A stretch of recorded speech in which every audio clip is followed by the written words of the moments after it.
It was just another night on the set of America's Got Talent. The stage buzzed with the hum of anticipation. Bright lights beamed down onto the judges' table, and the audience roared with excitement. The production team rushed around in headsets, cueing performers, adjusting cameras, and making sure the live recording rolled without a hitch. But even amidst the glitz and the glamour, there was a strange undercurrent in the air that no one could quite put their finger on. Simon Cowell leaned forward in his seat, elbows on the desk, a skeptical look etched into his face. He turned slightly to Howie Mandel, who was absently flipping through the show notes. "It's not been a great day, has it?" Simon muttered. Howie looked up. "What do you mean?" "The acts have been solid." Simon shook his head. "I don't know. It's like we've been cursed or something." Before Howie could respond, the stage lights dimmed suddenly. A hush fell over the audience. Then a spotlight flickered on, illuminating a lone figure stepping onto the stage. A girl, no older than 15, dressed in a tattered white dress that seemed plucked from another era. Her long black hair hung over her face, and in her hands she clutched an old porcelain doll. The air grew thick, as though the entire auditorium had been vacuum-sealed in suspense. The audience stopped cheering. A few people even held their breath. "A ring," Howie said with a nervous chuckle, trying to lighten the mood. "Hi, what's your name?" The girl didn't respond. She just stood there, motionless. Simon leaned forward. "Do you not want to talk?" Still no answer. Just the eerie silence and the unsettling creak of the doll's head tilting ever so slightly. "Well, welcome to America's Got Talent anyway," Simon said, trying to recover. But he, too, could feel it, that undeniable weight in the room. Suddenly, the massive screen behind the girl sprang to life. The image was distorted, static flickering across the screen, until a headline appeared in bold, bloody text. 12 dead in burning building. Suicide victim to blame. Gasps rippled through the crowd. Heidi Klum's hand flew to her mouth. "Oh my God," Sofia Vergara whispered, inching closer to Heidi. Then came the voice. It was deep, echoing, not human. It came from the speakers, or maybe the girl, or maybe nowhere at all. "Choose a name." Simon blinked. What the hell is going on? "Choose a name." It repeated, louder this time, shaking the floor beneath them. "Bob." Simon blurted out, "I don't know. Bob." The girl lifted her head. Her eyes were solid black. Her mouth did not move, but the voice returned. "Bob, why would you do that?" The temperature in the auditorium plummeted. People in the audience began to murmur nervously. A few got up from their seats. A Polaroid photo dropped from the girl's sleeve and fluttered to the floor. It slid across the stage. Face up, the camera zoomed in and projected it onto the screen. It was a picture of Simon, sitting at the judges' table, his eyes wide in terror, blood running down his forehead. Simon stood up so quickly he knocked his chair backward. "What the hell is this?" Another photo dropped. This one showed the porcelain doll, but it was holding something in its tiny hands. A bloody knife. Heidi gasped, "I don't like this. This is too much." The girl stepped forward. The lights above her flickered again, casting long, unnatural shadows that moved even when she did not. Her voice returned, but now it was high and childlike. "He is here."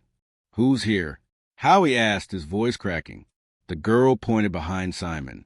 The camera panned behind the judges' table. Nothing. Then Simon's mic let out a burst of static. From behind him, a figure emerged. Briefly, a tall silhouette in the reflection of the judge's monitor. Gone in a flash. Simon turned pale. I'm done with this." He tried to leave, but the stage door slammed shut with a deafening boom. The audience screamed. Security guards rushed forward, but the moment they neared the stage, the lights cut out entirely. Total blackness. A scream. Then another. The screen lit up again. This time, it showed a grainy video feed. Security footage of a hallway. A girl stood at the end of it. The same girl. But in the video, she was burning. She didn't scream. She just stared into the camera. Choose again. A third photo dropped to the floor. It was Sophia this time, Her eyes rolled back, blood dripping from her mouth. She screamed and stumbled out of her seat. "No, this isn't real. This is a prank," she shouted, backing away. But the girl only took another step forward. "She is coming." Suddenly, from somewhere behind the stage, came the sound of dragging chains and laughter, childlike, echoing, distant, yet right behind them. Heidi clutched Sophia. "I'm going to the dressing room. I can't do this." Howie stood, frozen, eyes wide. "Simon, what did we bring onto the stage?" The girl lifted the doll and whispered something to it. Then she looked up. "Let's play." The screen behind her burst into flames, illuminating the stage in a crimson glow. The girl opened her mouth. From it poured a stream of blood, flowing down the front of her dress, pooling at her feet. The doll's eyes blinked. And then, darkness. Darkness swallowed the auditorium. Screams from the audience echoed like the cries of the damned, bouncing off the walls and then disappearing into a silence so thick it throbbed. The cameras were frozen, the monitors dead. Only the emergency lights near the exits gave off a faint red glow, casting the room in an eerie, blood-washed hue. Simon Cowell's heart pounded in his chest. He stumbled through the darkness, guided only by instinct. "Is everyone okay?" he shouted. But his voice sounded weak against the oppressive silence. A low hum began to rise from the stage, not mechanical, not human, something other, like a lullaby sung in reverse. "Where is she?" Heidi whispered, her voice cracking. Howie clutched the judge's table for support. "I can't see anything." Sophia, wide-eyed and trembling, was backed against the curtain at stage left, staring into the blackness as if it stared back. The spotlight suddenly returned, blinding white. The girl stood in the center of the stage, untouched by time or fear. She hadn't moved an inch from where she'd been before the lights went out. Her porcelain doll now sat on the floor beside her, but its head had turned. It was now looking directly at the judges. The camera systems powered back up with a flicker, showing the stage on a large screen overhead. Except the screen showed more than just the girl. A figure stood behind her, tall, drenched in shadow. No eyes, no face, just a mouth, too wide and too still. Heidi gasped, "Who is that?" The screen distorted again. Then the words appeared. "The doll's game begins." A slow, creaking noise echoed through the hall. The camera feed switched to a backstage hallway. A door creaked open on its own. Another camera showed a member of the crew slumped in a chair, eyes wide open, unmoving. Then a final camera showed a new image, the judge's table. But the people sitting at it weren't Simon, Heidi, Sophia, and Howie. They were duplicates, copies, but wrong, distorted, bloody, hollow-eyed and grinning. The screen flickered, then returned to normal. But everyone had seen it. Simon whispered, "This isn't just an act. This is something else." The girl stepped forward and picked up her doll. Then she spoke for the first time. Her voice was soft, like a whisper in a graveyard. "Do you want to play?" Nobody answered. The girl nodded, as if they had said yes. She held the doll up, its mouth open on its own. From it fell 4 pieces of parchment, each fluttering through the air like dead leaves. One landed in front of each judge. Simon picked us up with trembling fingers. The others followed suit. Each paper had one word, handwritten in dripping red ink. Simon, fire. Heidi, fear. Sophia, family. Howie, friend. The girl tilted her head. "One of you must choose," she said. "Choose what?" Heidi asked. The lights flickered again. The screen behind her changed once more. It now showed a burning apartment building. Flames engulfed the windows. A small figure appeared in one of them, a girl, screaming for help, clutching a doll. The same doll. "You did not save me." The screen flickered, and the girl was gone. "You watched me burn." Simon backed away. "This is madness." The girl took a step closer. The temperature dropped. Frost crept across the judge's table. The audience sat paralyzed. No one moved. No one breathed. "Choose who plays first." The doll's mouth opened again, revealing a small, spinning wheel with names. It spun. Simon, Heidi, Sophia, Howie, crew, audience. Simon, Heidi. It stopped. Sophia. Sophia froze. No, I don't want to play. I don't want to be part of this. The girl raised her hand. The doll floated in the air and turned to Sophia. Its porcelain eyes blinked slowly. Tell us your sin. The audience gasped. What? Sophia said, backing away. I don't have any sins. What is this? The stage behind the girl transformed, now showing a dimly lit hospital room. On the bed, an elderly woman coughed violently. Sophia stood at the door in the vision, tears in her eyes. She turned and walked away, leaving the woman behind. You said you would return, but you never did. Now we play. The doll exploded into ash, and in its place appeared a mirror. Look, the girl said. Sophia turned toward it. At first, she saw her own reflection. Then it changed. Her reflection aged rapidly, skin sagging, hair whitening, until she was a woman in a hospital bed. Make it stop, she screamed. Simon stood up. This isn't entertainment anymore. This is torture. The girl turned to him. You chose the name. The game began with you. Suddenly, the emergency exit lights went out. The room plunged into total blackness again. A chorus of children's voices whispered from every direction. Let's play. Let's play. Let's play. Simon felt something cold grip his shoulder. He turned. No one was there. A spotlight burst to life. The girl stood at its center, arms outstretched. The mirror vanished. Sophia collapsed into her seat, shaking uncontrollably. The girl raised a hand again. The wheel spun. It landed on Howie. Howie began to tremble. No, please. I'm not part of this. The doll reappeared, fully reformed. Its eyes locked on Howie. Friend, the girl whispered. The stage transformed again. This time it showed a playground. A young boy sat alone on a swing, crying. Another boy, a younger version of Howie, stood just a few feet away, watching. Then he turned and walked away. You left him alone. He never came back. The screen flickered. The boy was gone. The swing creaked slowly in the wind. I was just a kid, Howie said. I didn't know. I was scared. The girl's face changed. Her mouth stretched unnaturally into a wide grin. Fear is not an excuse. She clapped her hands. The doll leapt off the stage and landed in front of Howie.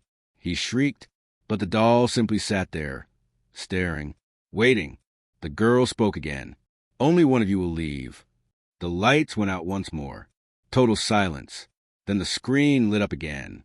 The silence after the last message on the screen felt like a scream muffled under 1,000 layers of ice. Not a soul dared to move. The audience sat paralyzed, a sea of faces blank with terror. Somewhere in the back, a phone rang, its shrill tone a jarring contrast to the suffocating dread. Then the screen lit again. Next, Heidi gasped, tears already brimming in her eyes. She turned to Simon, desperate. Simon, do something. Please. This can't be real. Simon was pale, jaw clenched, completely out of his element. The man who critiqued performers with razor wit for decades now looked as helpless as a child lost in a nightmare. Heidi's card still sat before her. Fear. The girl in white stepped forward again. Her doll floated beside her, like a puppet dangling from invisible strings. Her voice was soft, almost gentle, but that only made it worse. What does fear look like to you, Heidi? I don't know, she cried. Everyone has fears. I'm just a person. The lights dimmed. The air became heavy again, and the screen transformed once more. This time, it showed a sleek modern home, recognizably Heidi's own. The security footage played in grainy black and white. A younger version of her sat on the couch, alone. Outside, something moved in the shadows. Then the sound came, a knock on the door. Soft, rhythmic. Knock, knock, knock. The younger Heidi stood and walked to the door, but she didn't open it. She looked through the peephole and gasped. The screen zoomed in to show her face, wide-eyed, trembling. She saw it. She felt the fear, but she told no one.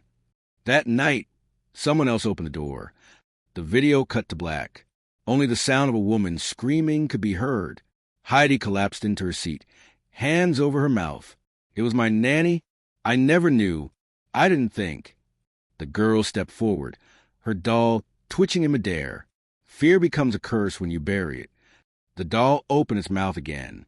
A long, slithering tongue extended out, but it wasn't a tongue. It was a ribbon, black and inscribed with runes. It stretched across the table and wrapped around Heidi's wrist. Not tightly, but firm, like a child clinging to a mother's hand. Simon stood. "Let her go. This has gone far enough." The girl turned to him, her voice suddenly sharp. "It ends when it ends." The lights flickered. A gust of wind swept through the auditorium, scattering papers and shaking the metal rigging above. Then the screen flashed again. Final round initiated. Everyone froze.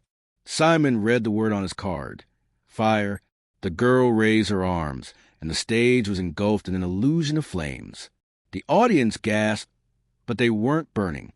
It was a vision, but it felt real. The heat, the smoke, the flickering red light. "You watched me burn, Simon," the girl whispered. "Do you remember me now?" Simon stared at her, confusion morphing into a dawning horror. The screen behind her changed to a grainy photograph, a building engulfed in flames. The camera zoomed into the image. In the window of the fourth floor, a child. "No," Simon muttered. "It can't be."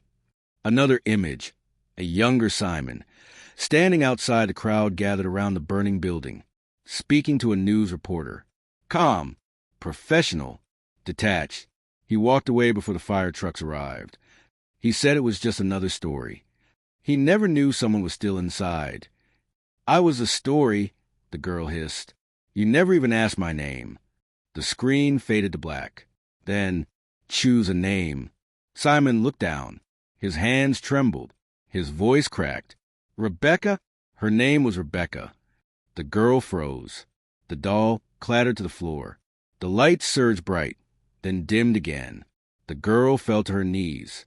A strange calm settled over the room. The stage fell silent. Then, for the first time, the audience began to stir. People blinked, looked around confused, as if waking from a trance. Simon stepped forward. "Rebecca, I didn't know. I swear, I didn't know." She looked up at him. Her black eyes shimmered with something almost human. "Why didn't you come back?" Simon fell to his knees beside her. "I was wrong. I thought it wasn't my place. I was young, selfish, but I never forgot that day. I just didn't know your name, until now." The girl's form began to flicker, like a candle caught in a breeze. Heidi, Sophia, and how he approached slowly, warily. "What happens now?" Heidi whispered. The girl looked up at the ceiling, then back at them. "Now we choose who stays behind." The doll rose into the air again, its body glowing with eerie light. A new will emerged from its chest, spinning slowly. Simon looked at the others. "No, no more games. I started this. I say it end with me." He reached out and grabbed the doll. The stage erupted with wind and light. The entire room shook as if reality itself resisted the gesture. The girl screamed, a shrill, soul-shattering wail that fractured the lights above and knocked several audience members off their feet. Simon clutched the doll tighter. "Let them go. Take me instead. Just end this." The girl stared at him, wide-eyed. A tear slipped down her cheek. Then she smiled. For the first time, it wasn't terrifying. "You remember me. That was all I wanted." The lights faded. The flames vanished. The girl and the doll crumbled into ash. The screen displayed one final message. "Thank you for remembering her." And then it went black. Silence fell over the hall once more. People began to stir. Murmurs rippled through the audience. The judges stood frozen, unable to process what they had just survived. Simon stepped back to his chair, hands trembling. No one spoke, because something in the room still lingered. Not a presence, a memory. The stage was silent. No lights flickered. No shadows danced. No dolls whispered from the darkness. It was as if nothing had happened at all. But the faces of the audience told a different story. Pale, shaken, wide-eyed. A room that had once been alive with energy now sat frozen in disbelief. The stagehands crept out from behind the curtains. The cameras, once glitched and dead, now operated normally. The producers stared at their monitors, stunned. What had they just witnessed? A haunting? A mass hallucination? Or something beyond any of them? Simon Cowell slowly sat back down in his chair. He couldn't stop staring at the scorched patch of wood where the doll had last rested. The name Rebecca still echoed in his mind, louder than the cheers of any past performance. Howie spoke first. His voice trembled. Was that real? No one answered. Then Sophia said softly, I felt it, every second of it, and I'll never forget. The judges weren't the only ones shaken. In the audience, some cried. Others looked toward the exits, unsure if they should even remain. A few got up and left without a word. And yet, somehow, the show went on. The host reappeared, his usually animated energy dimmed to something quiet and reverent. Ladies and gentlemen, he said, looking directly into the camera, what we witnessed tonight may never be fully explained, but tonight, something, reminded us that even in the world of talent and lights, there are stories buried beneath the stage, stories that demand to be remembered. He paused. The room held its breath. And now, with respect and care, we continue. The lights changed. A new name was called. A young girl, nervous and shaking, stepped onto the stage. A singer. She looked to the judges for reassurance. Simon gave her a gentle nod. We're ready. She opened her mouth and sang. A simple, delicate melody. One that spoke of loss and memory and love. Her voice cracked halfway through, but it didn't matter. No one judged. No one critiqued. They listened, and when she finished, there was silence. Then, a standing ovation. Backstage, Simon wandered alone. He passed familiar props, empty makeup chairs, and racks of costumes. But everything felt different now, like the studio itself had shifted. He found himself near the old maintenance door, drawn by instinct or something else. He opened it. Inside was a long-forgotten hallway. Dust-covered lights flickered to life as he stepped through. He didn't know why he walked that path, only that he had to. At the end of the hall was a single door. A child's drawing was taped to it, a drawing of a stage, a girl in a white dress, a doll. Simon stared at it, his chest tight. He opened the door. Inside was a tiny room. Broken mirrors lined the walls. A cracked makeup desk sat in the corner, and on the desk, a single Polaroid. He picked it up. It showed him, years ago, standing outside the burning building. Behind him, barely visible, a girl in the window. He turned it over. One word was written in faded red ink. Thank you. Simon sat in the dusty chair and closed his eyes, not out of fear, but peace. Outside, the show went on. Contestants performed. Laughter returned. Music filled the air once more. But something had changed. Everyone felt it. A presence lifted. A weight gone. Yet somewhere, deep in the studio, in the walls, the wires, the shadows, her story remained. She had been heard. She had been named. And in doing so, her spirit was finally free. But stories like hers, they never really end. They wait. They linger. Until the next name is forgotten. Until the next doll is found. Until the next sacred audition.